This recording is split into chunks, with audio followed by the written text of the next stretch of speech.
आई गइल 2022 गोरी देखे जई हो हमरा एगो देखे जई हो हमरा एगो किसे गोरी। देखो आ गइल हैप्पी न्यू ईयर सुन सुन सोना मोना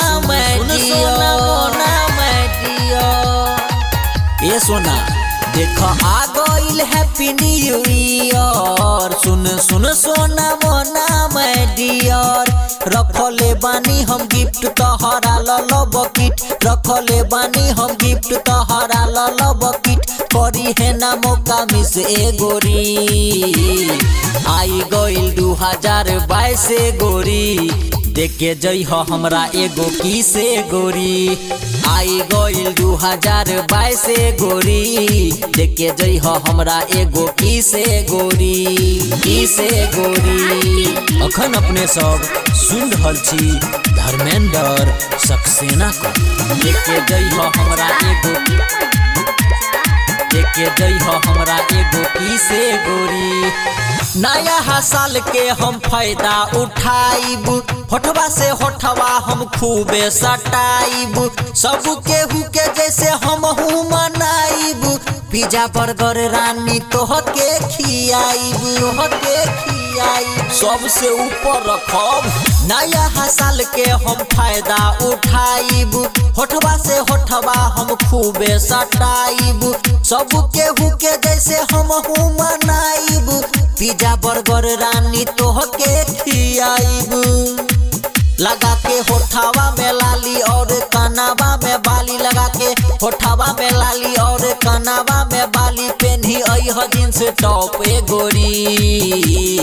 आई गइल 2022 गोरी देखे जई हो हमरा एगो किसे गोरी। आई गइल 2022 गोरी देखे जई हो हमरा एगो किसे गोरी धर्मा रिकॉर्डिंग स्टूडियो हरगामा देखे जई हो हमरा एगो देखे जई हो हमरा एगो किसे गोरी। रामसुदीन सरफी देख के कइले बा सेटिंग पढ़ल हो रानी सारा तू चेटिंग।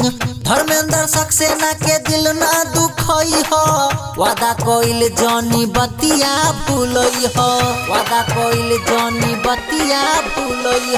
रामसुदीन सरफी देख के कइले बा सेटिंग पढ़ल हो रानी सारा तू चेटिंग। धर्मेंद्र सक्सेना के दिल ना दुखई हो वादा कइल जानी बतिया भूलई हो।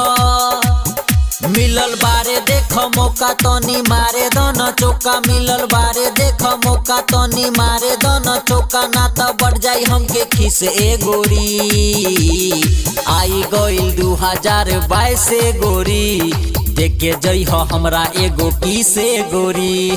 आई गइल 2022 गोरी देखे जई हो हमरा एगो किसे गोरी। जोगे पगली तोरा हम की नहीं केलौं।